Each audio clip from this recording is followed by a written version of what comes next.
सब गोटा के प्रणाम करे छी। हम भावना मिश्रा एखन happy for U page per live छी आ हमर संग आदरणीय ओम प्रकाश झा जी छथिन त इनकर हैप्पी फॉर यू में बहुत बहुत स्वागत अछि। और ई उप आयकर निर्देशक छथिन और बहुत ही नीक लाग रहल है कि दिवाली के दिन हैप्पी फॉर यू पर ये एलखिन हैं और तैले इनका हम विशेष धन्यवाद देबै और सब गोटा के हम दिवाली के सेहो धन्यवाद शुभकामना के संग बधाई देब। अहाँ के हैप्पी फॉर यू पर बहुत बहुत स्वागत अछि। जी नमस्कार, सब गोटे के दिया बाती के बहुत शुभकामना और हमरा लेल बहुत प्रसन्नता के गप अछि जे दिवाली दिन एहि कार्यक्रम में हमरा हिस्सा लेबाक मौका भेटल। एहि दुआरे कि भावना जी कहने छली जे बृहस्पति के ई कार्यक्रम करे छिए और ऑफिस में चूंकि काज के बहुत बेसी विशेषता रहे छै और रोज 7 बजे जे छै ऑफिस में तो 5 से 6 के बीच में कोनो टाइम निकालना संभव नहीं होय छले हैं। हम तो जी बिल्कुल सत्य कह रहल छिए और सब विशेष गप ई छै कि दिवाली के दिन अहाँ लाइव एलौ और आइ तो लोग बहुत बिजी रहे छै, व्यस्त रहे छै त ई हमर सौभाग्य छै कि समय निकाल के अहाँ हैप्पी फॉर यू पर एलौ। तो जतेक लोग जुड़ब आ जे जुड़ल छी सब गोटा के हम बहुत बहुत धन्यवाद देब। दिवाली के ढेर रास शुभकामना बधाई। और ओम प्रकाश जी अहाँ के किछ नेटवर्क के इश्यू भ गेल है या फोन आबि गेल है तै कारण से अहाँ जे छै से डिस्प्ले पर नहीं छी। और एक गप अहाँ सबके हम कहे ला चाहब कि हमर जन्मदिन रहा 29 अक्टूबर का बहुत रास शुभकामना बधाई आयल। हम सोचबो करलहुं कि हम लाइव आयब और अहाँ सबके जे छै से बहुत बहुत धन्यवाद देब मुदा हम नहीं आबि सकलहुं कियाकि हम कनी दिवाली के तैयारी में लग गेलहुं। हाँ आगे लगे फोन आबि गेल रहा जी तो सब गोटा का बहुत बहुत धन्यवाद देब, बहुत बहुत शुभकामना दिवाली के। आबि रहल है ना? हाँ हाँ आवाज भी आबि रहल है, फोटो भी आबि रहल अछि। आबि रहल है अहाँ के हमर फोटो देखार पड़ि रहल अछि? आवाज में की समस्या भ रहल छै? ओ अच्छा ककरो फोन आबि गेल ना, फोन आयल रहे तकर बाद होय छै। अहाँ फेर से जुड़ जेबै ना त भ जायत। ओ फोन आबे पर ना वॉल्यूम कम भ जाय। हेलो हाँ हाँ आबि रहल आवाज है में की हमर। समस्या आबि रहल छै? हाँ अहाँ के फोन आबि गेल ना, आवाज अहाँ के अहाँके नहि फोन आबि आबि गेल रहल ना अछि। तै कारण से आवाज कम भ गेल। अहाँ फेर से देखै छी देखै छी। ठीक छै। फोन आबि जाय से ना कनी डिस्टर्ब भ जाय छै। हेलो आवाज अबैये? हमर आवाज अबै छै? हाँ अहाँ के आवाज आबि रहल छै मुदा अहाँ के हमर आवाज एहि लेल नहीं सुनाई पड़त जे अहाँ के फोन बीच में जे हमरा आवाज नहीं आबि रहल अछि। हम हाँ अहाँ दोबारा फेर से करिए की? हाँ फेर से जुड़ियो दोबारा हाँ फिर से दोबारा जुड़ियो। जी जी जी जी जी फिर से जुड़ियो। अरे मन्नू हाँ वहाँ नाश कर दी। जतेक भी बीच में 7 स्क्रीन बार फोन किए हैं। हाँ जते भी स्क्रीन पर डिवाइस खुलल ये ना सबके बंद क दियो फिर आबियो। अमरनाथ चाचा जी सेहो जुड़ गेला काट हैं रहे थे इसका और आवाज आना प्रकाश बंद हो गया। चाचा जी और बहुत बहुत अहाँ के दिवाली के हाँ शुभकामना बधाई। चलो। त हम कहैत रही अहाँ हाँ सबके कि हाँ अब ठीक हो गया चलो। चलू चलू चलू बहुत बहुत धन्यवाद के आवाज हम्म, ठीक भ गेल। बीच में फोन आबि जाय हाँ से कनी दिक्कत भ जाय छै। हाँ हाँ सम्प्रति हम जे बतबै छलहुँ कि अहाँ हमर जी परिचय सही देलियै। सम्प्रति हम आयकर विभाग में एठान जी उप आयकर आयुक्त या उप आयकर निदेशक दुनू एके चीज होइ छै के रूप में जी कार्यरत छी। आ जी दिल्ली में 2017 में बदली भेल छलै तहिया से हम एतहिए छी। जी लेखन के काज करे के कोशिश करै छियै। बहुत तऽ नहीं कऽ पबै छी लेकिन जेना जी तेना किछु करैत रहै छी एखन तक। पोथी अहाँ के पोथी हमरा पास हाँ जी दुनू पोथी अहाँ के हमरा पास आबि गेल है और पढ़ि के 3टा है। आनंदित भेलहुं हैं। एकटा हाँ पोथी आर कतौ हाँ ओ स्पेशल परमिट ओ हाँ कथा के छियै लघु कथा और वो हम बिहन कथा के हम वो हम पढ़ैत रही और दिवाली के जे जी कनी अथी हम कतौ रह हाँ जी गेलियै। हाँ नहीं कोनो नहीं। हाँ जी हाँ त अहाँ के बहुत बहुत शुभकामना। और दुनू पोथी जे हम कनी एखन बेसी तऽ नहीं पढ़ि सकलहुं मुदा जी जी बहुत नीक लागल। ई जे अहाँ के केओ बुझि नहीं सकल हमरा ई जे अहाँ के जी गजल संग्रह अछि इहो हमरा बहुत जी जी सुंदर लागल। आ कोन जी रागक ई धन्यवाद धन्यवाद। खन अपन खन आन। हाँ जी कोन रागक ई तान खन हाँ अपन खन आन। त जी नामो जी कनी बिल्कुल अलग तरह के हमरा लागल और हाँ हाँ बहुत हाँ ही नीक लागल। ये स्पेशल तो परमिट धन्यवाद जे धन्यवाद। जे बिहनी एवं लघु लघु कथा हाँ संग्रह हाँ जेकरा हम हाँ पढ़ैत हाँ रही आ जी कतौ जी हम रहि गेलियै ई तऽ दुनू दुनू गजलक किताब जे छै दुनू पोथी एकर जी शीर्षक दुनू में से ककरो हमर नहीं राखल छै। ओ अच्छा शीर्षक जे छै ओ पहिलुक जे छै केओ बुझि नहि सकल हमरा आशीष अंचिनार छथिन अच्छा जी बढ़िया जी हुनकर जी देल छनि। आ कोन अच्छा रागक कीर्तन खन अपन खनहानी उमेश मंडल जी निर्मली वाला छथि अच्छा हुनकर देल छनि। वाह एहि दुआरे कि हमरा कोनो नाम नहीं बुझाइ छलै तऽ जी ओहि बेरमे हुनका कहने रहियनि एहि बेरमे हिनका कहलियनि कि अहाँ वाह सोचि कऽ कोनो नाम दियौ। जी ओ जे छै से जे नाम देलखिन हम कहलियै ठीक छै जे नाम अहाँ देलियै वएह चलतै कोनो जी जी नहीं। जी किया तऽ एखनो लिखते छियै आब उमेश जी बेचारे बहुत प्रेरित करै छथि कहै छथि जे कि अहाँ प्रतिदिन एक पेज लिखियौ तऽ एहिसँ ई जी फायदा हेतै कि अगला 5 साल में कम से कम 4टा 5टा किताब और अहाँके छपि जायत जी रिटायरमेंट से पहिने।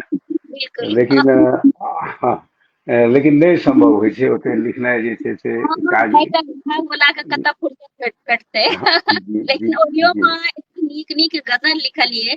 गजल जी मैथिली में बहुत कमे लोग लिखे छथि बहुत बहुत और कम बहुत कम। एते नीक गजल बहुत ही नीक लागल। ओ- ओकर बहुत ओकर कारण छै कि जे गजल जे छै ओ जी मूल रूप से मने जे एकर उत्पत्ति जे भेल छै विधा के ई अहाँके जी अरबी फारसी से भेल छै। अरबी जी जी फारसी से भेल छै ओतऽ से ई उर्दू होइत मने भारत में प्रवेश केलकै और भारत जी में उर्दू से फिर हिंदी में एलै।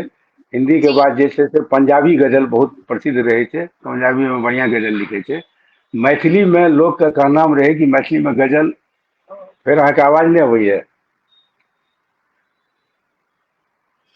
ओ नहि अहाँ से हाँ नहि गप हाँ करै छी अहाँ से नहि गप करै छी ओ हाँ पानि हाँ पानि आबि गेलै हाँ मोटर हाँ पे बच्चा के ऑन करे हाँ ला तऽ जी मैथिली में गजल लिखल जा सकै छै कि नहीं ई बहुत पुरान मने बहस के चीज रहलै है। आवाज फेर कम भऽ गेल खत्म भऽ गेल अहाँके। जी जी जी कहल जाय जी हाँ, तऽ मैथिली में गजल लिखल जा सकै छै कि नहीं एकर जी जे छै से एहिपर बहुत बहस भेलै। लोग सबके कहना रहे जे कि मैथिली में गजल नहीं लिखल जा सकै छै ओकर कारण बहुत सारा बतेलखिन लोग कि जी स्ट्रक्चर के कारण कि गजल के एक स्ट्रक्चर होइ छै गजल में आ कविता में मूल रूप से जे अंतर छै अंतर इएह छै कि गजल में एक स्ट्रक्चर होइ छै अहाँ ध्यान देबै कि जी गजल में अहाँके हरेक पैंट जे होइ छै ताहिमे हम्म, अक्षरके पैटर्न जे रहै छै से एक होइ छै जकरा जी हमसब बहर कहै छियै। हाँ तकर हाँ अलावा एकटा और चीज महसूस करबै कि हरेक शेर गजल शेर से बनै छै हरेक शेर के दोसर पंक्ति में लास्ट में एकटा फिक्स शब्द रहै छै जकरा लोग रदीफ कहै छै और जी एकटा तुक जे छै सेहो फिक्स रहै छै जकरा जी लोग काफिया कहै छै। जी तऽ सबके कहना रहै कि मैथिली में ठीके में कनि असम्भव जकाँ बुझाइत रहै छै एहि दुआरे कि ओते शब्द सोचि के फेर ओकरा ओहि हिसाब से लिखनाइ कि हरेक स्ट्रक्चर हरेक लाइन में सेम रहे ई बहुत आदमी बुते नहीं होइ छै तैं बहुत आदमी एकरा कहलखिन जे गजल नहीं लिखल जा सकै छै। जी तकर अगला चीज छै कि मैथिली में एकटा चीज तऽ अहाँके बुझले हैत जे मिथिला मैथिल के जे दुर्दशा के जे सबसे पैघ कारण छै कि एहिठाम जी लोग टांग घींचे के काज बेसी केलक आ हाँ हम जेनाकि हमर ई कहनाम यऽ कि अगर केओ आदमी किछो लिखै छै जे जी किछो रचना केलकै ने जी किछु लिखबे केलकै ने ककरो सही गारि तऽ नहि पढ़लकै ककरो सही पिटलकै नहि तऽ आब जी ओकरा बोकियेनाइ से बढ़िआँ छै कि जी ऊपर अहाँ अपन एकटा पॉजिटिव कमेंट दए सकै छियै कि हाँ सही एहिमे ई ठीक छै एहिमे हम मने एकरा एहि तरीका से ठीक कयल जा सकै छै। आब हम जी कहबै जे हम प्रेमचंद जकाँ लिखऽ लगबै तऽ ई हम्म हम एकाएक ई दावा नहीं कए सकै छियै या सही शरद चंद्र चट्टोपाध्याय जकाँ लिखऽ लगबै ओ दावा हम नहीं कए सकै छियै। जी लेकिन हम किछो लिखलियै ओ खराब छै कि नीक छै प्लस मैथिली में मठाधीश वाला बीमारी जे छै बहुत पहिने से छै तऽ जी किछु आदमी मठाधीश बनल रहै छथिन तऽ अपन ओहि हिसाब से करै छथिन कि दोसर आगाँ नहीं बढ़ै तेसर आगाँ नहीं बढ़ै तऽ जी एहि सब कारण से मने विकास अवरुद्ध रहलै है मैथिली साहित्य के हम बेर बेर सब कहै छै कि मैथिली में पाठक के कमी छै कहै छै ने पाठक के जी कमी छै हिंदी में पाठक के कमी किया नहीं छै या अंग्रेजी में पाठक के कमी किया नहीं छै एकर कारण बहुत आदमी कहै छै कि राज्य के भाषा नहीं रहवा के कारण जे छै लोग एमे रुचि नहीं लै छै। राज्य के भाषा रहो आ वाकि नहीं रहो, अगर जी हम मैथिली बजै छियै, अगर हम मैथिली में इंटरेस्ट रखै छियै, तो मैथिली में लिखल कोनो चीज के कोनो कोनो चीज जे एतै हमरा सामने में तऽ हमरा तऽ नीक लागतै कि हम पढ़बै। लेकिन जी अगर हम इएह सोचबै कि हम क्या दोसर के पढ़बै, हम अपने लिखब कि हम ऐसे की भेलै है कि 10,000 लेखक आ 10 टा पाठक, ई वाला सही हिसाब किताब भऽ गेल। बात। 10,000 लेखक आ 10 टा पाठक, क्या तऽ अहाँ पढ़े के आदत सब आदमी के हेबाक चाही कि हम पढ़बै पढ़बै जी पढ़बै आ तहन ई जे पाठक वाला बात जे छै, पाठक नहीं छै, फलना छै चिल्ला छै। मैथिलीए में तो हम बजै छी, अपना माँ बाबूजी से मैथिलीए में बात करै छी, कनियों से मैथिलीए में बात करै छी। गाम घर और मैथिली जाननिहार कोनो आदमी दिल्लियो में भेट जाइ छथि, केरल गेल छलहुँ केरलो में भेट गेला तऽ हुनका से मैथिलीए में गप भेल। तऽ हाँ मैथिली जहन हम जानै छियै आ मैथिली में गप करै छियै तऽ जी मैथिली में पाठक किया नहीं हेतै, हेतै। जरूरी छै जे कि हम अपन ओहि हिसाब से ई करिए कि नहीं हम सबके मने इज्जत देबै। अगर ककरो रचना हमरा पढ़े में खराब लगे छै, मानि लिअ हमरा हिसाब से खराब और नीक के कोनो परिभाषा नहीं, ओ किछु जी चीज एहन भऽ सकै छै। ओकर हम एकटा उदाहरण दै छी कि अहाँके जी हिंदी में उपन्यास पॉकेट बुक्स बहुत फेमस रहलै है। जी बहुत तरह के लोग पढ़े थे, वेद प्रकाश कम्बोज, कौन कौन ओम प्रकाश किदैन, काफी रेलवे स्टेशन सब पर बहुत बिकाई छै। तऽ आब जी ओकरा बहुत आदमी कहलकै कि ई साहित्य नहीं छियै, साहित्य के श्रेणी में नहीं छै। हाल में जी इलाहाबाद यूनिवर्सिटी ओकरा पाठ्यक्रम में सेहो घुसेलकै, ई कहि हाँ के कि जे बहुसंख्य पाठक एकरा पढ़ि रहल छै, पढ़ि रहल हम्म छै। तऽ आब ओ खराब छै कि नीक छै ओ तऽ बात के चीज छियै। अहाँ नीक सही खराब ककरा कहबै। आब अहाँ सुमित्रा नंदन पंत के अथी पर की कहै छै पैमाना पर अगर कसय लगबै ओकरा तऽ ओ तऽ नीक नहिये छै। लेकिन और जे किछु नीक छै या बढ़िया ओहिमे जे चीज बढ़िया छै, की लिखलकै नहीं लिखलकै, लोक के किया नीक लगलै, अगर मानि लिअ कि लोक के वएह नीक लगलै तऽ इहो आंदोलन अहीं के चलबऽ पड़त ने कि लोक के ओ चीज नहीं नीक लागि के ई चीज नीक लागू। सही लोक के तऽ नीक लगलै तऽ ई सब समस्या छै। लेकिन ओहि सबसे कोनो फर्क नहीं पड़ै छै, एहि दुआरे कि स्वान्तः सुखाय लिखै छी कि जे अपना के रुचे सएह लिखै छी। लोक के जी नीक लागो नहीं लागो एहिसे कोनो फर्क नहीं पड़ै छै, नंबर एक। नंबर दू, कोनो तरह के इनाम और पुरस्कार के कोनो लालसा नहीं अछि, नहीं ककरो कहलियै कि हमरा इनाम चाही पुरस्कार चाही। हम और एहिना लिखैत रहबै, जाबत तक संभव हेतै ताबत तक लिखैत रहबै, लिखैत रहबै और लिखैत रहबै। कोनो बिल्कुल अथी नहीं। अहाँके बहुत नीक विचार अछि और समय के संग सब किछ हेतै, पुरस्कार भी जरूर भेटतै कियाकि हम जे नहीं नहीं अहाँके ई गजल संग्रह बहुत ही सुंदर लागल। आ मनोज कंठ जी लिख रहल छथिन कि बिहान कथा सेहो बिल्कुल सत्य कहै छियै। हम हुनकर ओ जे कथा के पोथी रहे हाँ हाँ हाँ बिहान स्पेशल पर हाँ संग्रह है हाँ जकरा हाँ कि हाँ हमरा बहुत ही नीक लागल। हमरा पहिने से नहीं हाँ पता रहै कि बिहान कथा भी लिखे छथिन, लेकिन हाँ बहुत हाँ सुंदर कथा पढ़ि के आनंद छी। तऽ हम चाहब बीएन कथा में हमरा मनोजे जी आनने छै, जी मनोज जी सर। वो जी हमरा जी कहैत रहला कि अहाँ लिखियौ ने लिखियौ ने, अहाँ लिखबै तऽ लिखा किया नहीं लिखै छी। जी जी वएह तऽ जे हम छै एकटा रचना सुना दियौ, तकर बाद अपन सबके गप सप आर हेतै। जी हाँ रचना कथी गजल सुनाबी कि कथा। कथा ने गजले सुनाबियौ। आइ गजल दिवाली सुनाबी दिवाली पर कोनो हाँ त्योहार पर कोनो हाँ अगर दिवाली पर एकटा हम लिखने रहियै बहुत पहिने। जी एक मिनट हम दिवाली पर लिखने छियै। जी सब गोटा के फेर सब प्रणाम, दिवाली के बहुत रास शुभकामना बधाई। और जी बड़ नीक लागि रहल ये कि दिवाली के दिन हम लाइव छी, घर के जी जल्दी काज का निपटेलहुँ हँ और लाइव जी बचल काज छै तकरा करब।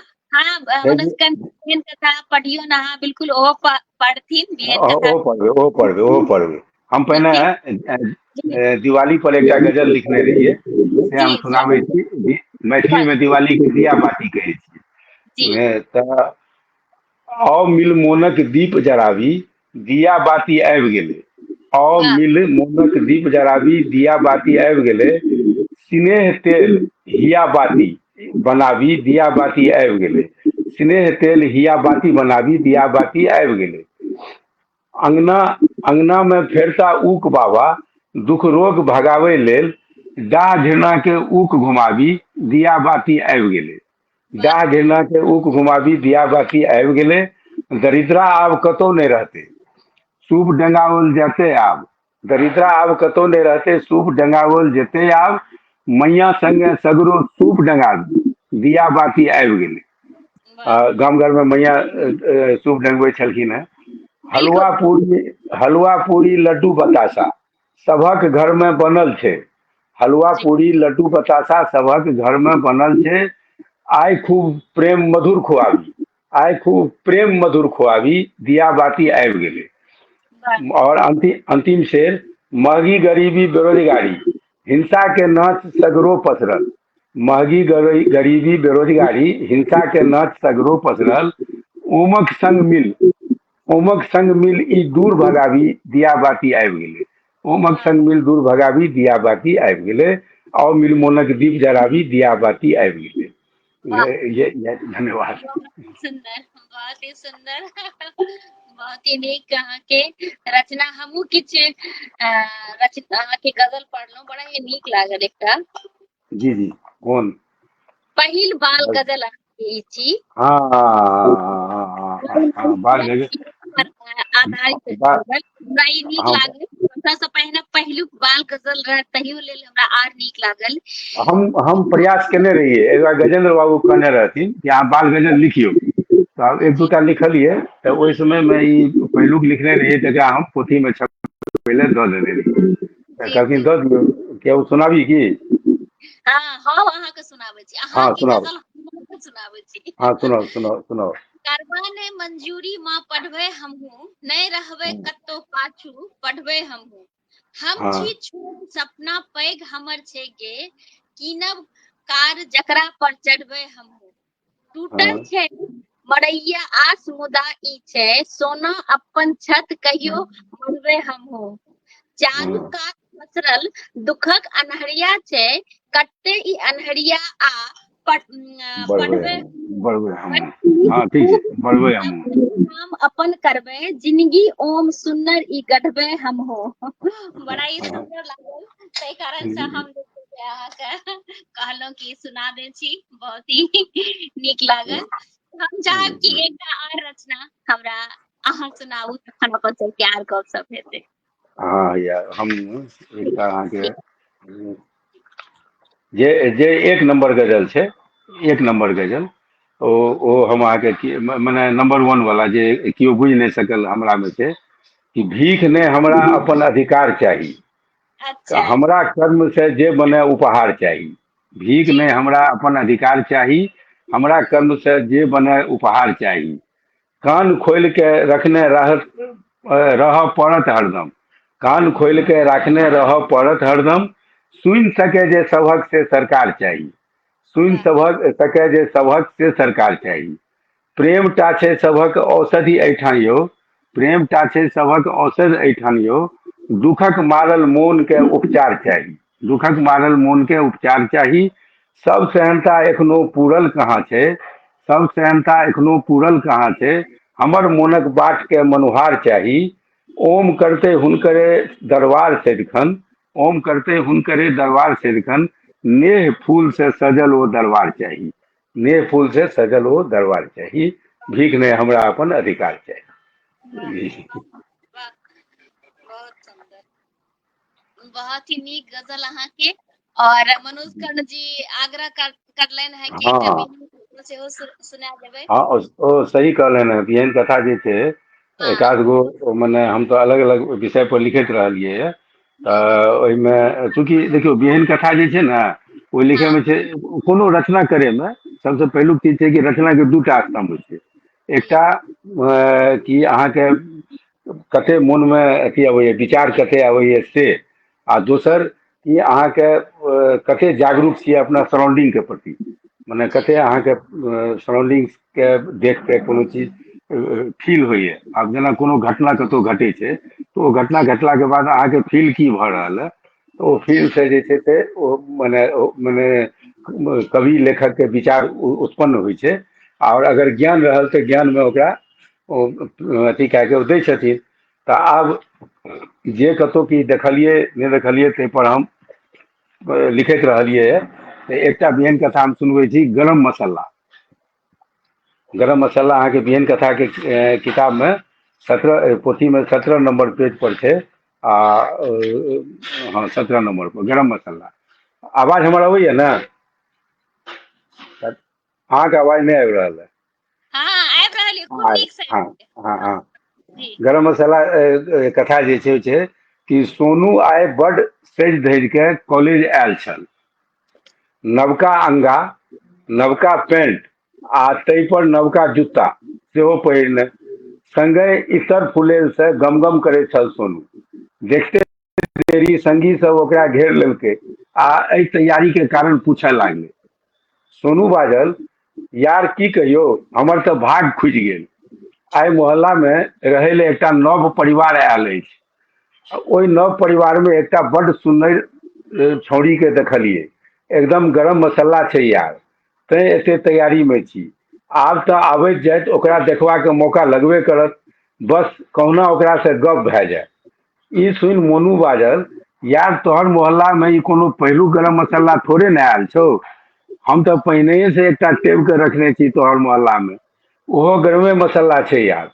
सोनू कहलक, चल हमर मोहल्ला देखिए तऽ पहिने से कोन एहन गरम मसाला छै जे हमर पारखी नजरि में नहि आबि सकल अछि। दुनू दोस्त संगे सोनू के मोहल्ला आयल। मोनू दूरे से देखबैत कहलकै, देख यार गरम हाँ हमर गरम मसाला कोना छमकैत जा रहल अछि। देखैत देरी सोनू सन्न भऽ गेल। ओ ओकर छोटकी बहिन छलै जे ट्यूशन पढ़ै ले जाइत रहै। आब तऽ सोनू के पैर तरक धरती जेना हटय लागलै। सोनू मोनू के गाल पर जोर से थापड़ घिंचैत चिचियाल, खबरदार जे ओकरा संबंध में एको शब्द मुंह से खसलो। ओ हमर छोटकी बहिन अछि। आब तऽ ओहिठाम जेना गरम मसाला के कल्पित स्वाद सभक मोन में तीत जकाँ भऽ गेल रहै। बस धन्यवाद। बहुत सुंदर, बहुत ही नीक, हम्म, बहुत ही बढ़िया।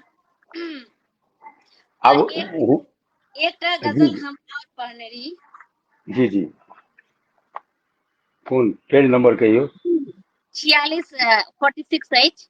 कियो अच्छा बुझि नहि ठीक है। सकता, ओहिमे अछि एकटा, हम तऽ केने बहाना राम के केर अहीं के नाम लै छी, बनि गेलहुं हम हाँ चर्चा काम केर अहीं के नाम लै छी, रखने छी जी जी कलेज से सटा के याद अहाँ के सदिखन, हमरा काज हाँ की ताम झाम केर अहीं के नाम लैत छी, जी जी ताकि जी जी देखिए कनी नजर से मुस्किया के जे एक दिन काज पड़तै नै कोनो जाम केर अहीं के नाम लै छी, हमर काशी मथुरा काबा सब अहीं में अछि बसल, जतरा जी जी भऽ चारू धाम केर अहीं के नाम लैत छी, रोकि सकतै ने जमाना ई मोन से मोनक मिलनाय, मोन जी कहाँ छै कोनो लगाम केर अहीं के नाम लैत छी।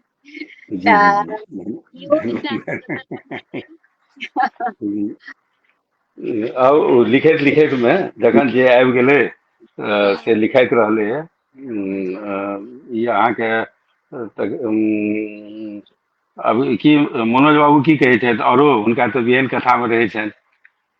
और ई अहाँ के उमेश मंडल जी पूरा अहाँ के बारे में लिखले छै, मैथिली हाँ हाँ प्रसिद्ध हाँ। कथाकार और अरे उमेश जी के बहुत बहुत बहुत स्नेह रहे छनि।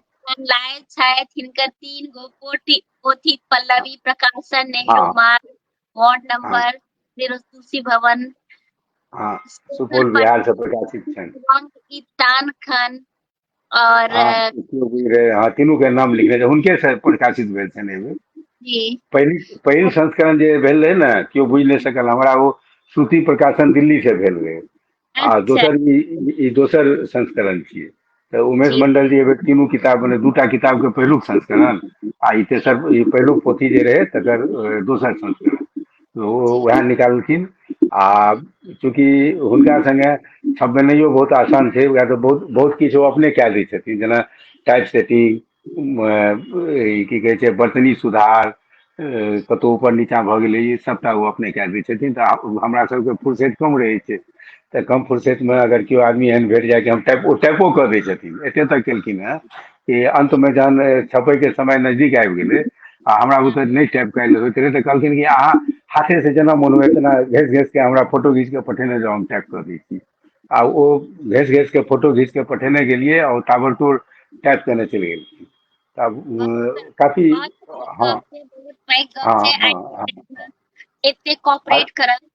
जी हाँ जी और नहीं नहीं वो सबके करै छथिन हमरे टा नहीं जी ओ केओ जे किताबो जे छापै छथिन लोकके तऽ ककरो से जेना जनरल प्रकाशन में की होइ छै कि मने जोरदार पैसा घींचे ले जे छै से बहुत तरह के तामझाम के एते रुपया लेब ओ लेब फल्ला लेब चिल्ला लेब हुनकर सबकिछु पारदर्शी छनि कतऽ की खर्च भऽ रहल छै से एकदम साफ क्लियर सामने छै देखा दै छथिन कि एतऽ भेलै तथापि ओ सीधा लोग छथिन हमरा कहले जे एगो ओहिना लोग के छापि दै छलखिन हेँ तऽ हमरा एक दिन बात हुए हम कहलिए यौ एना अहाँ क्या करै छियै अगर 10 आदमी 10,000 राखि लेत तऽ 1 लाख टका चलि गेल ने अहाँके या 5,000 के 10 आदमी राखि लेत तऽ 50,000 टका चलि गेल तऽ अहाँ कम से कम जे खर्च भऽ रहल छै ओते पाइ तऽ पहिने लऽ लिअ आ तकर बाद अहाँ काज शुरू करू तऽ कहले जे कि नहि कोनो बात नहि किछु कनि कतहु घाटो लागि जेतै तऽ भऽ जेतै कम से कम छपि जाय हम कहलियै ठीके छै तऽ ओ रहै छथि प्रेमी लोक छथि हमरे संगे नहि सभक संगे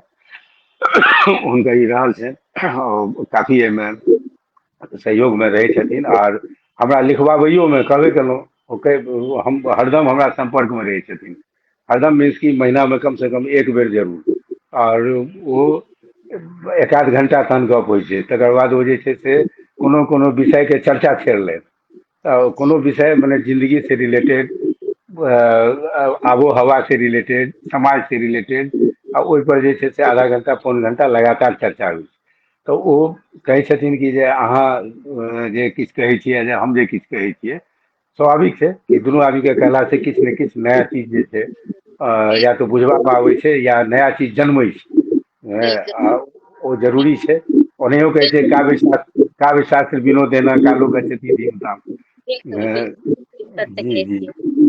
आब हम चाहब जे अहाँ कनिटा अपना बारे मे बताबियौ कि अहाँके हम पढ़ाई लिखाई कतऽ भेल हाँ हम अहाँ हमरा बारे में जी हमर पिताजी के नाम छनि श्री पीताम्बर झा आ माता जी के नाम राम कुमारी झा दुनू जी गोटे भगवान के दया से जीवै छथि हमर सबके वाह सौभाग्य अछि तऽ वाह पिताजी छलाह इंजीनियर कोशी अच्छा प्रोजेक्ट बिहार सरकार में तो अच्छा रिटायर केलक 2004 में ओ पढ़ाई के अच्छा प्रति बहुत अनुरागी जी 6 भाई बहिन हमसभ छलियै और ओ हमरा सबके पढ़बै लेल एके ठाम 13-14 साल तक पोस्टिंग लेने रहि गेलखिन एहि दुआरे कि ओहिठुमका हाई इसकुल बहुत बढ़िआँ रहै सरकारिए रहै लेकिन नीक रहै और पढ़ाइके मामलामे बहुत कड़क जी नो कम्प्रोमाइज कोनो कम्प्रोमाइज नहि गणितमे अगर 95 नंबर आबि गेलै तऽ तैयो ले मारि पड़ै छलै कि गणितमे 95 क्या एलो गणितमे 100 अयबाक चाही एहि टाइप से रहै काफी कड़क रहथिन और कनी मनी साहित्य अनुरागी सेहो रहथिन किछु किछु लिखैत रहै छलखिन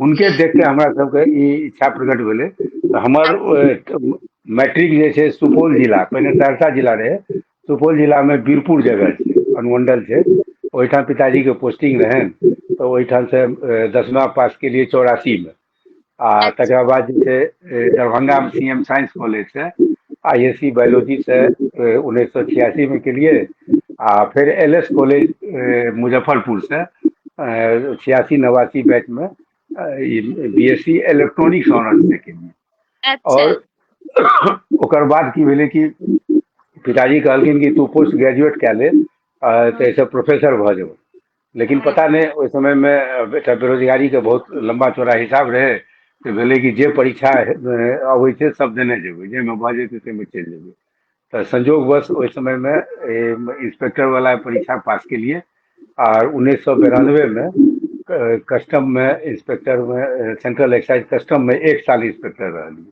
फेर अच्छा 93 में ओहिमे हमरा नहि मोन लागलै तऽ 93 फेर दोबारा परीक्षा देलिए 93 में इनकम टैक्स में भऽ गेलै एके परीक्षा से होइ छलै तऽ इनकम जी टैक्स में भऽ गेलै तऽ बिहारे में ओहिठाम निरीक्षक रही आ ओहिठाम जे छै पहिने तऽ बहुत दिन पटना रहलहुँ फेर पूर्णिया से कटिहार कटिहार से भागलपुर ओहिठाम बनलहुँ आयकर अधिकारी ITO भेलहुँ ITO भेलाके बाद जे छै भागलपुर में कनि दिन रहि के देवघर देवघर से पटना आ पटना में फेर सहायक आयकर आयुक्त भेलिए तऽ ओहिठाम से कनि दिन बेगूसराय आ बेगूसराय से सीधे दिल्ली आबि गेलिए तऽ आब 7 बरस से दिल्लीए में छी पढ़ाई लिखाई मोटा मोटी ठीके ठाक रहे जी कोनो बड्ड तेज स्टूडेंट तऽ नहीं रही लेकिन हाँ ठीक छै बहुत मने अथियो नहीं रही एहि दुआरे कि बुझाई छलै कि हाँ ठीक छै मने नंबर ठीक ठाक आबि रहल है तऽ ठीके छै आ जी कोशिश में रही कि कोना आईएएस भऽ जेतै। एक बेर आईएएस के इंटरव्यू देने छी सिविल अच्छा सर्विस के अच्छा 1998 में।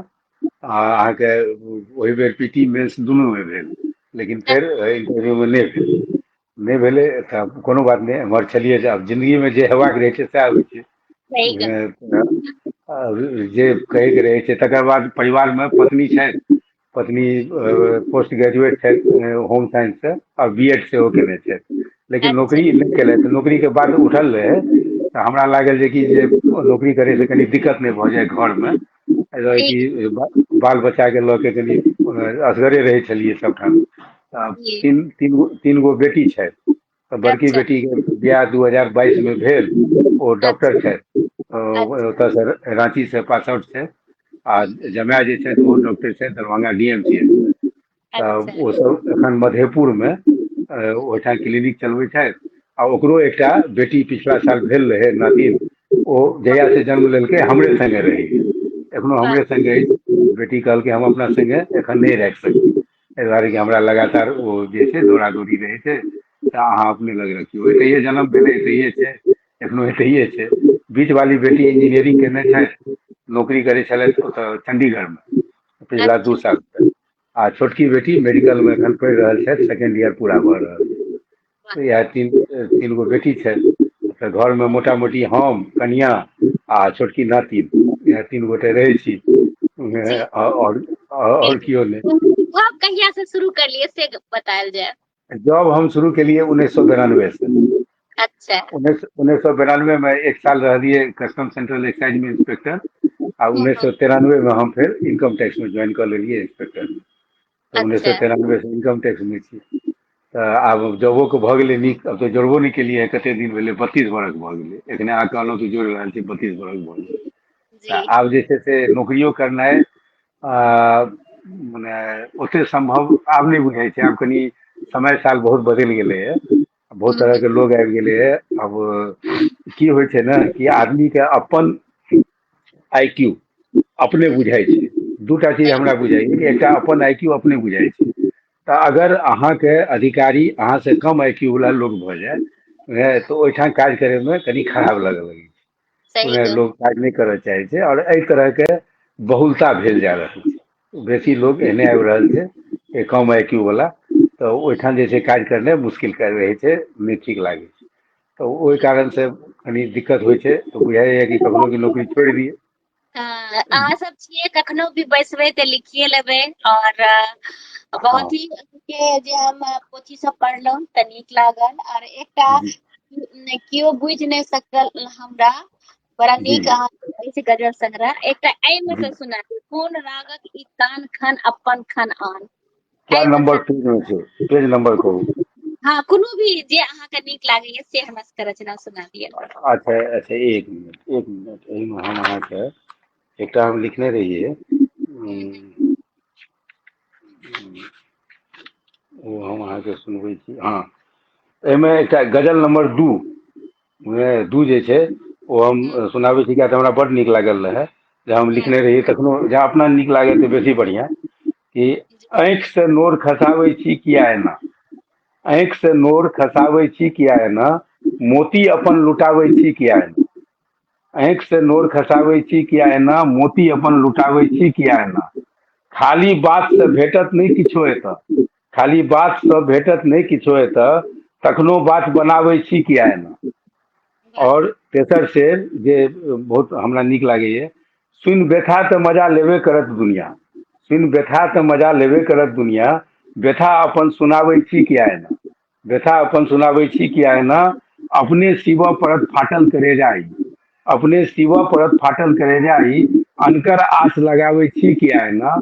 अमृतक घाट तकै छी बिखक पोखरि में, अमृतक घाट तकै छी बिखक पोखरि में, अचरज ओम कराबै छी किया एना, आँखि से नोर खसाबै छी किया एना, मोती अपन लुटाबै छी किया एना। एहि पर एकटा हम अहाँके रचना पढ़ने रही जे हमरा बड़ नीक लागल, हम जी जी सुनाबैत जी जी जी। कखनो सुखल भोर लिखै छी, हाँ हाँ हाँ, कखनो खसल लोर लिखै छी, मीठगर रसक बात कहै छी, संगे संगे करू करू झोर लिखै छी। जी जी कारी करेजक कहबै की, जुसैत ई छोड़ लिखे। लिखे छी। जी जी सोनक जी। सन देख क दौड़ल लोकक लोक अजल अजब होड़ अजब लिखे छी। लिखे छी। ओमक गजल की सुनबै यो, खटगर खटगर खटगर बनल गोड़ लिखे छी। जी जी जी जी। बहुत ही सुंदर अहाँ के ई अहाँ फेसबुक पर डालने रहिए की ई अहाँ हाँ डालने छी, हाँ डालने छी, डालने छी। ओ, करीब करीब एहिमे जते है हाँ, अधिकतर जे छै फेसबुक पर आयल छै, एहि दुआरे कि शुरुआत जे केने रहियै हम गजल लिखे के तो फेसबुके से शुरू केने रहियै, तुकांत तऽ हम लिखैत रहियै। फेसबुक पर की भेलै कि अहिना हम अहाँ हमर किछु लिख, अहाँ फ्रेंड लिस्ट में छियै। हमरा नहीं बुझल है, लगैया कि जरूर हेबै, जरूर अच्छा हेबै, देखिए हम देख के ताकि लेबै हम। है कि जब हम एकरा पढ़लियै रहे ना फेसबुक पर हाँ हमरा बड़ नीक हाँ। लागल रहा, मतलब कि आनंद आयल रहे ई पढ़ के। जी जी जी जी जी। तऽ एक अब की भेलै कि आशीष अंचिनार जी हमरा देखलखिन फेसबुक पर ही लिखैत, तऽ हमरा जी कहलखिन कि जे अहाँ गजल नीक लिख सकै छी, तऽ गजलमे एना एना व्याकरण होइ छै, अगर एकरा फॉलो करबै तऽ अहाँ उएह हमरा सिखेलनि सबसँ पहिने कि गजल हाँ, केना लिखल जाइ। ओना हमरा से उम्रमे बहुत जूनियर छथि, लेकिन एहि जी गजलके ज्ञानमे बहुत सीनियर छथि। तऽ ओ जी हमरा तकर बाद गजेंद्र मिश्र जी एकटा किताब लिखने छथिन मैथिली गजल शास्त्र। जी ओ पोथी बड़ा नीक पोथी छै, तो मने अथियो पर भेटै छै, ऑनलाइनो छै। तऽ ओ जी पोथी हम फेर देखलियै, ओहि पोथीमे गजल केना लिखल जाय, जेना अहाँ सीधे कविता लिखै छियै गजलमे केना कन्वर्ट कए सकी, ओकर बड़ा नीक जकाँ उंगली पकड़ि कऽ चलबै वाला हिसाब देने छथिन। तऽ ओ जी देख देख के पढ़ि पढ़ि के हम मने सिखलियै। तऽ हम तऽ आशीष अंचनार जी के कहै छियनि हरदम, जहन गप होइया कि हमर गजल गुरु तऽ अहीं छी। तो नहीं कहै नहीं छथि हम कि कनि अहाँके हम फेसबुक पर अकाउंट देखे लागलो कि हमरा हाँ नहीं लगे कि अहाँ हमर फ्रेंड लिस्ट में छी। आइ अच्छा काल्हि अच्छा ई चोरी सब होइत रहे छै फेसबुक पर अच्छा जान अच्छा अच्छा अच्छा अच्छा प्लेगरिज्म। गजल जे छै से अहाँके अकाउंट में नहीं लगे पढ़ने छै, हम कतौ बाहर पढ़लहुँ हँ तखन आ अच्छा पढ़लहुँ तऽ कनिटा हमरा लागल। खैर कोनो अच्छा बात नहीं, देखबै कि हम कतऽ ई पढ़ै और कनि ध्यान हाँ रहत। बतायब हमरा कतऽ हाँ पढ़ने छलियै, रिपोर्ट कए देबै ने कम से हाँ एक सावधान रह कि आइ काल्हि कम। फेक से कॉपी कर के केओ भी अपन अथी कऽ लै छथिन तऽ एक हाँ रति आब नहीं कए सकै छी, हम खाली ओनली फ्रेंड कए देने छियै अथी के पेज के। हाँ तऽ ओनली फ्रेंड वाला छै तऽ सब देखियो नहीं सकै छै। बिल्कुल आ बहुत ही फ्रेंडे में से केओ चोरी करे लागे तो वो अलग गप ई गजल छै। हमरा बड़ नीक लागल अहाँके और मन आनंद भऽ गेल ई गजल पढ़ के। धन्यवाद धन्यवाद धन्यवाद धन्यवाद। और हम चाहब कि एक दूटा आर अहाँ सुनैबतियै हमरा हाँ सबके। जी जी हम तुरंत एकटा हम लिखने रही जे समय में अथी भेल रहे अहाँके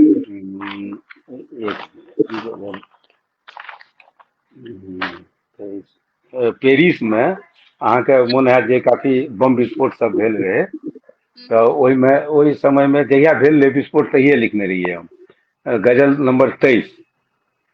पेरिस होय वा मुंबई, पेज नंबर 41 से गजल नंबर 23। जी पेरिस होय वा मुंबई खूनक रंग लाल रहे, पेरिस में हो या मुंबई में खूनक रंग लाल रहे, काटल थूरल लाश से लिखल धरती पर सवाल रहे, काटल थूरल लाश से लिखल धरती पर सवाल रहे, धर्मक नाम पर मचल तांडव एना किया भऽ रहलै, धर्मक नाम पर मचल तांडव एना किया भऽ रहलै, मनुखक जन्म भेलै किया बढ़िया माल जाल रहे, मनुखक जन्म भेलै किया बढ़िया माल जाल रहे, सुन्दर छै धरा ई गगन सेहो बड नीक रचल, सुन्दर छै धरा ई गगन सेहो बड नीक रचल, चाही जन्म ने एतऽ मनुखे मनुखक जँ काल रहे, चाही जन्म ने एतऽ मनुखे मनुखक जँ काल रहे, गीता वेद कुरान पढ़लहुँ बाइबिलो तऽ पढ़ल, गीता वेद कुरान पढ़लहुँ बाइबिलो तऽ पढ़ल, सबठाम लिखल खिस्सा पवित्र प्रेमक विशाल रहे, अनका जीवऽ नहि देब कि धर्मक इएह काज कहू, अनका जीवऽ नहि देब कि धर्मक इएह काज कहू, एहन धर्म ओमक कहाँ छै ई जकर हाल रहे, एहन धर्म ओमक कहाँ छै ई जकर हाल रहे, बहुत ही पेरिस हो या मुंबई खूनक रंग लाल रहे। बहुत ही सुंदर। पेरिस हम गेल रही लेकिन जी जाके जी एते आनंद आयल, पेरिस जाके बहुत ही आनंद जी आयल जी और जी जी बहुत जी नीक लागल। अब ओहिमे होइ छै कि जेना किछु कतहु भेल तऽ अगर अहाँ वही समय में किछु लिख लेलिए, किछु सोचलिए, किछु लिख लेलिए, 2 लाइन अथी कए लेलिए। अब एकटा हम लिखने रही, अखन से बात भेलै तऽ ओहो हम सुनाइए दै छी। गजल 58 पेज नंबर 77, वही पोथी में, कोन रागक तान में। अपने आप के मारि रहल छी, जिंदगी के हम फाड़ि रहल छी। अपने आप के मारि रहल छी, जिंदगी के हम फाड़ि रहल छी। एम्हर चिंता उम्हर चिंता, सपना के नित टारि रहल छी। एम्हर चिंता उम्हर चिंता, सपना के नित टारि रहल छी। मोनक दर्पण माटि लगल अछि, मोनक दर्पण माटि लगल अछि। कोहरि कोहरि के झाड़ि रहल छी, कोहरि कोहरि के झाड़ि रहल छी। घूप अन्हार से बाधित दृष्टि, घूप अन्हार से बाधित दृष्टि, दीप विचारक बारि रहल छी। सब किओ चढ़ल हमरे ऊपर, जेना सभक हम ढारि रहल छी। सब किओ चढ़ल हमरे ऊपर, जेना सभक हम ढारि रहल छी। अपने आप के मारि रहल छी, जिंदगी के हम फाड़ि रहल बहुत ही छी। सुंदर, बहुत ही सुंदर। एकटा हमरा आर अहाँ के गजल बड़ नीक लागल। जी हाथ हमर कनि तंग रहे, जी जी चिंता सदिखन संग रहे। जी नित जी लिख के फाड़ि पन्ना, मन में जी जी अजबे जंग रहे। जी बिसरले ओ वचन देता, नेता जी का जी यह ढंग रहे। भोरे जी जी एम्हर साँझे उम्हर, गिरगिटक जी एहने रंग रहे। जी बदलैत जी जगत के देखू, ओम जी सदिखन दंग रहे। हम जी बड़ा ही सुंदर लागल। बड़ा ही हाँ, जखन जखन जे अथी अबै छै ने, तऽ ओहि हिसाब से किछु लिख लेलहुँ। जी किछु अथी भऽ गेल कि जी हम गीतो, एक आध गो गीतो गेने छथि। ओहिटा छथि अहाँके, जी नाम बिसरि रहल छियनि, ई कोन चौधरी नाम छथि, यूट्यूब पर चैनल चलबै छथि। और एम्हरे रहै छथि, गुरुगांव जी संगीत के शिक्षक वगैरह छथि। तो ओ हमरा बेचारे कहने छलै जे हम अहाँके से चाहै छी जे अहाँके अथी पर हम गीत गाबी, गजल पर। हम कहलियै अहाँ गाबू।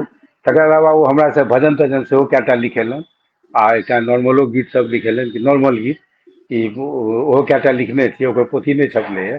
तब कहले जे नॉर्मल गीत और भजन सेहो हमरा दियौ, तऽ हम अहाँके ओ 3-4 टा गीत अपन यूट्यूब पर गाबि के अपलोड केने छथिन। कोनो हमरा ओ पूछले छै कि एहिमे की केना रहतै। हम कहलियै कि हमरा तऽ नहि किछु बुझल अछि, हमरा किछु चाहबो नहि करी। हम तो स्वान्तः सुखाय छी भाय, ओ ई सब नहीं चाही। हम ई चाही कि अहाँ अगर जते गाबि सकै छियै तते अहाँ गाबियौ, और जते हम लिख सकै छियै तते हम अहाँके लिख के देब। ओहिमे कोनो अथी नहि छै। एकटा और गजल जेना गप केओ बुझि नहि सकल हमरामे, एकटा हम लिखने रहियै अहाँके 20 नंबर पेज पर छै, गजल 8। जिनाइ भेलै महग, एतऽ मरब सस्त छै। मागी के चांगुर गड़ल, जेबी सभक पस्त छै। जनता ढुके भाड़ में, चिंता चुनावक बनल। मुर्दा बनल लोक एतऽ, नेता कते मस्त छै। किछो नहि किओ बाजि रहलै लंगटे नाच पर, बीमार छै टोल लागे पिलियाग्रस्त छै। खसि रहल देवाल नैतिकता के नित बाट में, आनक कहाँ लोक अपने सोच में मस्त छै। चमकत कपारक सूरजो, आस पुरत सभक, चिंतित किया ओम रहतै भेलै नहि अस्त छै। जिनाइ भेलै महग, एतऽ मरब सस्त छै। मागी के चांगुर गड़ल, जेबी सभक पस्त छै। ई कखनो मने एकटा अहाँके 51 नंबर पर गजल अछि, इहो हमरा बड़ नीक लागल। कोन पोथी में? एही में कोन रागक ई तान। अच्छा अच्छा, 51। हमर बात क्यों बुझलक कहाँ, हमर बात क्यों बुझलक कहाँ। हमर मोन क्यों तकलक कहाँ। अगला अच्छा, चमक हाँ। गेल छले बिजुली बिजली कतौ, कतौ, हमर अन्हार क्यों हरलक कहाँ। बात हाँ। सुनल सभक नमहर सदै सदस्य, हमर छोट क्यों सुनलक कहाँ। राइख चोट हाथ लगे, बाम गलती से चोट भऽ गेल छै, हमर पिस्तौल नाम क्यों नचलक कहाँ। नचलक। ओम जब जैप हरक नाम सदिखन, हमर नाम क्यों जपलक कहाँ। बहुत हाँ। ही सुंदर, बहुत ही नीक। और तऽ ई ओ पोथी सबटा चीज लिखने छियै कि मात्रा क्रम ई हाँ, मात्रा क्रम ओ एहि दुआरे लिखने छै कि जे गजल बहर में लिखल छै। गजल में बहुत तरह के छै कि किछु आदमी कहै छै कि आजाद गजल सेहो होइ छै, किछु आदमी नहीं मानै छै।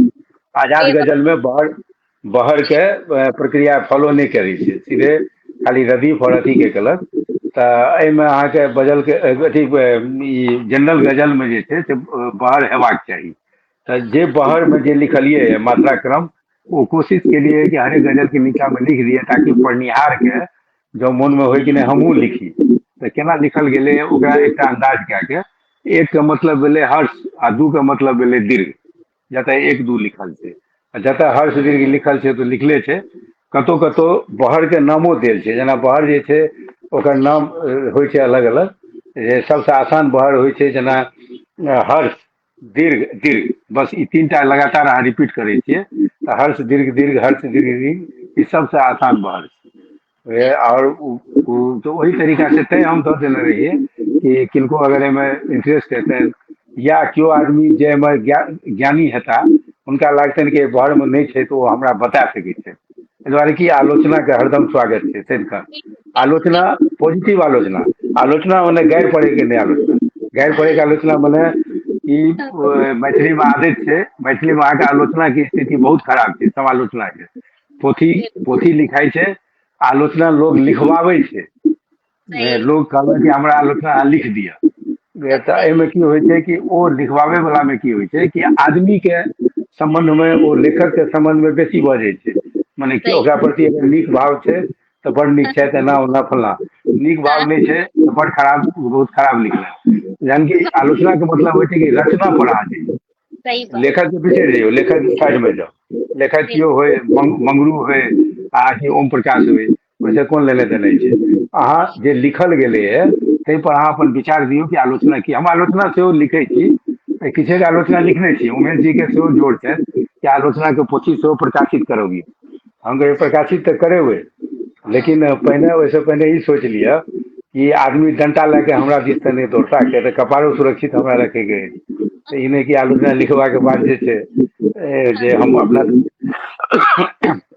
किया तऽ हमरा आलोचना आसान लगैए। जेना परीक्षा देनाइ मुश्किल होइ छै, लेकिन अनकर कॉपी अगर अहाँ लग चलि आबै जाँच करै लए तऽ बड़ा आसान रहै छै। ओकरा फटफट अहाँ जाँचि लियौ, नंबर दऽ दियौ, नंबर हटा दियौ। तऽ ओहिना लिख बिल्कुल सत्य अहाँ कहै छियै जे लिखब कठिन छै, लेकिन आलोचना करब बहुत आसान आसान। छै। बहुत लेकिन आसान। मैथिलीमे आलोचना के घोर अभाव। मैथिली में आलोचना के घोर अभाव। लोग मैथिली में आलोचना नहीं लिख रहल छथि, लिखबाक चाही। आ जते आलोचना लिखथिन तते नवका लेखक सबके ओते, बच्चा सब बहुत आबि रहल छै ने। अब एखन के समय में की भेलै है कि मातृभाषा के पढ़ाई, सरकार तऽ कहलकै कि मिडिल तक पढ़ाई हेतै, लेकिन नहीं होइ छै, प्रैक्टिकली बहुत कम। तऽ हमरा अपने आश्चर्य लगैए कि हमर पिताजी के जतऽ पोस्टिंग रहनि ओ मिथिला क्षेत्र रहै, वीरपुर, लेकिन ओहिठाम कोनो मैथिली के शिक्षक नहीं रहे। और कोनो मैथिली हमसब नहीं लेलिए। जहन इंटर में एलियै CM साइंस कॉलेज में, तऽ भाषा साहित्य में एक विषय मैथिली रखलियै। आ पहिलुक बेर मैथिली ओतहिए पढ़लियै। बाजैत तऽ रहिए लेकिन पढ़ने नहीं रहिए। तऽ दोसर की छै कि मैथिली से अहाँ अगर पढ़ै छियै तऽ सरकार पर आश्रित भाषा छै नहीं। तऽ लोकके बुझाइ छै कि भाई ओहिसे फायदा की हेतै, आगाँ नौकरी में कोनो फायदा हैत नहीं हैत, या कोनो और कोनो चीज में फायदा हैत नहीं हैत, व्यापार में फायदा हैत नहीं हैत, तऽ वहाँ छोड़ू। प्लस की भेलै कि अपना एहिठाम जे उद्योग धंधा और ई सबके बहुत कमी छै, तऽ साधारणतः मैथिल बाहर निकलि रहल छथिन। बहुत छोट से छोट काज और बहुत पैघ से पैघ काज, सब जगह मैथिल विराजमान छै। दिल्ली होय, चेन्नई होय, अमेरिका होय, इंग्लैंड होय, सबठाम। तऽ ओहिठाम जहन बच्चा ओहिठाम रहै छै तऽ ओतुका स्कूल में पढ़ै छै, तऽ ओतऽ मैथिली एकटा गौण चीज भऽ जाइ छै। बिल्कुल ओहिठाम जबरदस्तिये लोग मैथिली के जिया के रखबाक में अपना घर में बाजलक या जे केलक, कोशिश केलक। नहीं तऽ स्कूल में बच्चा की करतै, अगर वो खाली मैथिलीये बाजतै तऽ स्कूल में सक्सेस नहीं हेतै। स्कूल में पढ़ि रहल छै तऽ ओकरा अंग्रेजी हिंदी बाजै के पड़ै छै। तऽ इहो एकटा छै घोर, मने मैथिली के दिस लोक के ध्यान नहीं जा रहल छै। पढ़ल लिखल जनता ओतऽ से निकलि गेलै। ओतऽ पढ़ल लिखल जनता कम से कम रहि रहल छै। हम दरभंगा गेलहुँ एक बेर, तऽ हम एक लाइन सुनाइए दै छी। एकटा दोकान पर उतरलियै, कोनो सामान लेलियै। सामान लेलियै तऽ ओकरा कहलियै हम मैथिली में कि कते भेल, तऽ वो हमारा हिंदी में कहलक कि इसका इतना हुआ, इसका इतना हुआ, और ये जोड़ के इतना इतना इतना हुआ। तो क्या हम कहले यहाँ के मैथिली नहीं अवैया है, तो हम लोग ऐसे ही बोलते हैं। हम कहले अच्छा ठीक, बहुत बढ़िया। तो यह स्थिति है। हाँ कहियो की कहे छलिए। बिल्कुल अहाँ सत्य कहै छियै। हमहूँ सब जहन गाम जाइ छियै तऽ हमर पति देव जे छथिन ओ हरदम मैथिलीए में केओ भी रास्ता बिरस्ता मिलै छै, लेकिन जवाब हरदम हिंदी में भेटै छै। कए बेर तऽ ई कहितो छथिन कि मैथिली में नहीं बजबै, तखनो कहते नहीं हम हिंदीए में बजबै। तऽ होइ छै। और अपना सबके बाजे पड़त। आ गाम देहात में अगर मैथिली नहीं बाजल जाय तहन तऽ आर कठिन गप छै।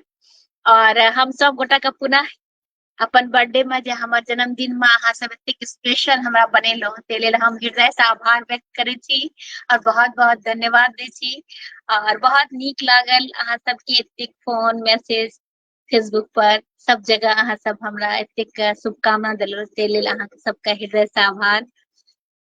और हम सब गोटा के रिप्लाई करलहुँ और एतेक रिप्लाई भेलै, सबके हृदय से आभार व्यक्त करलहुँ जे कि हमरा फिर फेसबुक हेलो कमेंट्स करे कऽ देलक। तऽ ताहि हेलो लेल हम सब लाइक कऽ के छोड़ देलहुँ रह। फिर हम पुनः लाइव आयब। हेलो जी हेलो। जी हाँ आबि हाँ रहल छै। आबि गेल आबि गेल। हाँ अहाँके एकटा हेलो। पहिलुक गजल रहा, एहिके ई गजल फोटो सुना तऽ आबि कऽ गेल, लेकिन आवाज एखनो अहाँके आवाज एखनो नहीं आबैया। अहाँके पता नहीं आवाज एक बेर डिस्टर्ब भऽ जाइ छै। हाँ फोन जब अबैया ने तखन अहाँके डिस्टर्ब भऽ जाइया। सेटिंग में जाके तो हम केलिए एक मिनट। हाँ हाँ फेर से जाके एक बेर करियो, या हाँ या इहो भऽ सकैया अहाँ एग्जिट भऽ के पुनः एबै तऽ भऽ जायत। सेटिंग क्या आवाज आबि रहल अछि? चलू आब अहीं कहियो जे कहै छियै लिखियो। हमरा आवाज नहीं सुना पड़ि रहल है, ताहि लेल हम बहुत मने माफी अहाँ मांगि रहल छी। पता नहीं क्या केओ फोन क्या देलकै, गड़बड़ा गेलै, हाँ गड़बड़ा अहाँ गेलै, एक बेर आवाज नहीं आबि रहल छै। अहाँ एक बेर एग्जिट भऽ के फेर तखनो से जइयौ। गड़बड़ायल रहै, लेकिन फिर दोबारा एक बेर जाइए अहाँ की। एक बेर एग्जिट भऽ के फेर से हाँ आबियौ तहन आवाज भऽ जायत। हाँ हाँ हाँ हाँ, आब आबै आबि गेल, आब आबि गेल। हाँ हाँ हाँ आबि गेल, आबि जहन हाँ जहन फोन आबै छै ने तो आवाज चलि जाइ छै। हाँ एग्जिट हाँ एबै तो फिर से हाँ आवाज हाँ हाँ गलती भऽ गेल, कंप्यूटर पर अयबाक चाही छलै। जी जी कहियौ। हम हाँ अहाँके ई हाँ पोथी के अंतिम जे छै से गजल अहाँ सबके सुना दै छी, तकर बाद अपना सब दोसर गप करब। अपन सबके 1 घंटा जी भऽ गेलै तऽ जी दिवाली जी भी छै। जी तऽ अहाँके हाँ पहिलुक हाँ हाँ गजल जे छै पोथी के कोन रागक जी ई जी तान अपन खनआन, बड़ा ही हमरा नीक जी लागल। जी अपन जी जी छाहिरक डर से डर से सदखिन सदिखन पड़ाइत रहलहुँ। पता नहीं हाँ हाँ किया खूब हम छटपटाइत रहलहुँ। पटपटाइत रहलहुँ। जी जी सुनै गप करेजक हमर जब हमारा आवे तऽ करेजक करेजक कहि लेल गप हड़बड़ाइत रहलहुँ। करैत रहलहुँ। जी जी जी उपत्यात छी जे छी चिन्हा चिन्हा जाय जाय ने वीर में नहीं। हम। हाँ हाँ जी जी मनुख करे दोग हम दोग में हम लुकाइत नुकाइत रहलहुँ। रहलहुँ। अपन जी जी पीठ अपने थपथपा मजा लैत छी हम, हम बजा अपन थपरी सब सगर ओंघराइत रहलहुँ। उड़ैत रहलहुँ। कतौ जी जी भेटलै ने सुखक बाट, ओम के नगर में सुखक खोज में बाट में ढनमनाइत रहलहुँ। धनमनाइत रहलहुँ। बहुत जी ही जी सुंदर गजल। और धन्यवाद धन्यवाद। पहिलुक गजल एकदम जे कहलहुँ ने जे अहाँके केओ भी अगर ई पोथी पढ़त तऽ जी एकदम जी जी प्रभावित भऽ जायत। जे पहिलुक जी जी जतेक भी गजल हम पढ़लहुँ हँ, बहुत ही एकटा अलग टाइप के हमरा जी गजल लागल, बहुत ही सुंदर जी लागल। जी अहाँके जी बहुत जी बहुत शुभकामना। और जी जी अगर केओ अहाँके ई पोथी सब पढ़ै लए जी चाहता तऽ जी केना जी हुनका उपलब्ध हेतै? उपलब्ध भऽ सकै छनि कि या तऽ उमेश मंडल जी के संपर्क करला पर, या जी हमरो से संपर्क करता हमारे नंबर पर, जी या फेसबुक पर रिक्वेस्ट देता या नंबर पर तऽ वो हम पठवाबे के व्यवस्था कऽ देबै। ओ जी छै वो हम भेजबा बिल्कुल देबै। किया तऽ बिल्कुल उमेश मंडल जी लग सेहो किछु पोथी छनि राखल, आ किछु जी हमरो लग छै। तऽ जी कए बेर जी ओ कहलनि जे अमेजन तमेजन पर दियौ। हम कहलियै आब ई सब भांज हमरा बुते नहि हैत, बच्चा सबके कहबै करतै तहन हेतै। तऽ कहलनि जे कि ठीक छै, तऽ केना अहाँ ककरो देबै? हम कहलियै हम तऽ ओहिना सबके दै छियै, कोनो दिक्कत जी नहीं। की हेतै अगर लोग पढ़ि लिए? तऽ हम तऽ इएह बुझै छी कि जे मने अथी के लेल मैथिली के लेल अगर इहो एकटा काज भऽ रहल छै, अगर इहो काज होइ छै, क्या तो हमर सबके इहो एकटा छै ने उद्देश्य कि लोग में मैथिली पढ़े के जागरूकता बढ़े, सही तो कहा, पढ़ते तखने लिखते तखने बाजते, सही कहा, पढ़ते लिखते बाजते तो जी जे केओ ई नहीं कह सकै छै, एहि दुआरे कि लोग के ई बुझबाक चाही कि ई षड्यंत्र जे छै से आइ से नहीं 50 बरस से भऽ रहल छै कि मैथिली के बर्बाद कए देल जी जाय। एहि दुआरे एकटा एहिमे अहाँके हम बात बतबै छी कि पंडित गंगानाथ झा और अमरनाथ झा जे इलाहाबाद यूनिवर्सिटी के वाइस चांसलर छलाह, दुनू बापूत, तऽ अमरनाथ जी अंग्रेजी के बहुत पैघ विद्वान छलथि, तते विद्वान छलखिन जे हुनका डर से अंग्रेजो कांपैत रहे, किया तऽ हुनका लग तते शब्दकोश रहनि, तते शब्द हुनका अथी वाला जे कोन होइ छै अंग्रेजी के एकटा शब्दकोश, ओ डिक्शनरी, कंठस्थ याद रहनि। हाँ हाँ, कोनो एकटा इंग्लैंड में ऑक्सफोर्ड ऑक्सफोर्ड हुनका कंठस्थ याद रहनि। हाँ हाँ, हाँ तऽ लेकिन जहन मैथिल केओ भेटै तऽ ओकरासँ मैथिलेमे बात करै छलखिन। कतहु एकटा युवक पीएचडी केला, हुनका लग चलि अयलनि नौकरी करै लए, ओ मैथिलीमे पूछलखिन की हाल चाल, ओ कहलकै आई एम वेरी फाइन, हाउ आर यू सर, भड़क गेलखिन, ओकरा भगा देलखिन, कहलखिन तुम मतलब तोरा नौकरी नहीं भेटतौ एतऽ, हम मैथिलीमे पूछि रहल छी, तू मैथिल छै, तू हमरा अंग्रेजी बता रहल छै। तऽ डॉक्टर संपूर्णानंद जे उत्तर प्रदेश के मुख्यमंत्री भेलखिन बाद में, ओ विद्वान रहथिन हिंदी के बहुत पैघ, वो एकटा भाषण में कह लगलखिन कि हिंदी और इसकी सारी उपभाषाएं जैसे कि मैथिली, अवधी, फल्ला चिल्ला किछु कहै छलखिन हेँ कि अमरनाथ जी भड़क गेलखिन, ठाढ़ भऽ गेलखिन, बीच में कहलखिन कि हम एकर ऑब्जेक्शन करै छी, मैथिली हिंदी के कोनो उपभाषा नहीं छियै, मैथिली स्वतंत्र भाषा छै, और ई स्वतंत्र भाषा मने कहे के मतलब मैथिली के एकदम मटिया मेट करे के चक्कर में बहुत आदमी लागल छै, ई आगाँ बढ़बै लए पढ़ब लिखब और आपस मने अपना में गप करब मैथिली में बहुत आवश्यक छै। और अगर हम किताब सबको ओहिना अगर दऽ दिए, हम कोनो दिक्कत नहीं छै, हाँ पढ़, शर्त इएह छै कि पढ़ू, ओहिना नहीं सही कि हमें भुजा भुजा खाय लेने अहाँ पढ़ऽ चाहै छी तऽ किताब लऽ लिअ ओहिना, हमरा से कोनो दिक्कत नहीं, पोथी लिअ पढ़ू और हमरा बताउ कि अहाँ एतऽ एतऽ गलत केलिए, जी एतऽ अहाँके ई ठीक करबाक चाही, एतऽ हमरा बड नीक लागल, एतऽ हमरा बड खराब लागल, जी ताकि बिल्कुल हम ओहि हिसाब से आगुलका किताब के या आगुलका पोथी के ठीक करे के कोशिश करू। बिल्कुल, जी बहुत ही सुंदर लागल। एखन अपन सबके काव्य धारा के 187 एपिसोड भ गेल हैं, दिवाली हाँ, के दिन एकरो बहुत सब रास बहुत बहुत बहुत शुभकामना, अहूँ के बहुत शुभकामना। और अहाँ दिया हमरा उमेश जी पहिने कहने छला, नीक जी लागल जे कहले जे ओ अपना प्रयास में लगातार लागल छथि, लगातार अपन कऽ रहल छथि, और जेना तेना जेना होइ छै लोक से गप कऽ के अपन अथी करा के कऽ रहल छथि, और जी जे छै हम कहलियै नीक बात छै। आंदोलन तऽ कोनो आंदोलन आंदोलन होइ छै, इहो एकटा आंदोलन छियै कि हाँ ठीक छै, एखन नहीं बुझाइत हेतै, जहिया 500 एपिसोड पूरा हेतै तहिया बात करू कि लोग की कहै छै, लोग नीके गप कहतै, बढ़िया गप कहतै, और जी अथी जी छै नीक छै।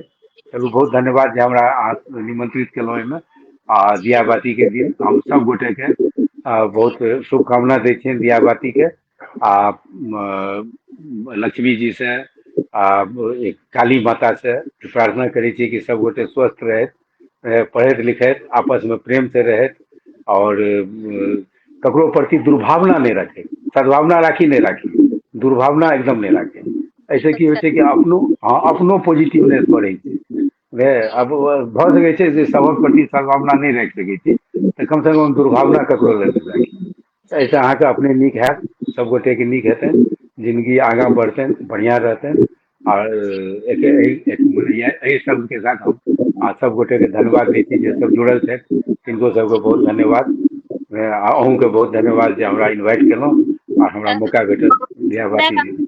हाँ, अहाँ के गजल संग्रह तऽ हमरा बहुत हृदय के आ, स्पर्श करलक, नहीं बहुत संगे एक लाइन और बजैत बजैत किया तऽ हम बजै छियै बेसी, तऽ बजैत बजैत अगर किछु एम्हर उम्हर के बात निकलि गेल होय आ ककरो दुख तकलीफ भेल होय तऽ ओहि लेल क्षमा सेहो हम एखने प्रार्थना कऽ लै छी अहीं के चैनल के अथी से माध्यम से, जेकि कोनो हमरा ककरो प्रति कोनो दुर्भावना नहीं अछि, आ ककरो लेल कोनो बात इंगित नहीं छै, ताहि दुआरे सब जी गोटे के हम शुभकामना दै छियनि कि सब गोटे नीक करथि, बढ़िया करथि, धन्यवाद। बहुत बहुत सबको के धन्यवाद। सबगोटा के हम आग्रह करबे कि लाइव के जरूर शेयर करबे। आ दिवाली छे त सब बिजी छथिन, बाद में देखथिन बहुत सुंदर सुंदर गजल छे। और इतनी गजल सुने के बाद, पढ़े के बादो मन नहीं भरल है। बहुत ही नीक लागल। अहाँके बहुत रास शुभकामना। और जते गोटा धन्यवाद। एखन ई कार्यक्रम देखे छथिन उनको बहुत बहुत धन्यवाद। और दिवाली के ढेर रास शुभकामना बधाई। एही के साथ आई के लाइव समाप्त कर छी। सब गोटा के प्रणाम करे छी, अहूँ के प्रणाम करे प्रणाम। छी। जय प्रणाम। मिथिला, जय जय मिथिला, जय मैथिली। प्रणाम। जय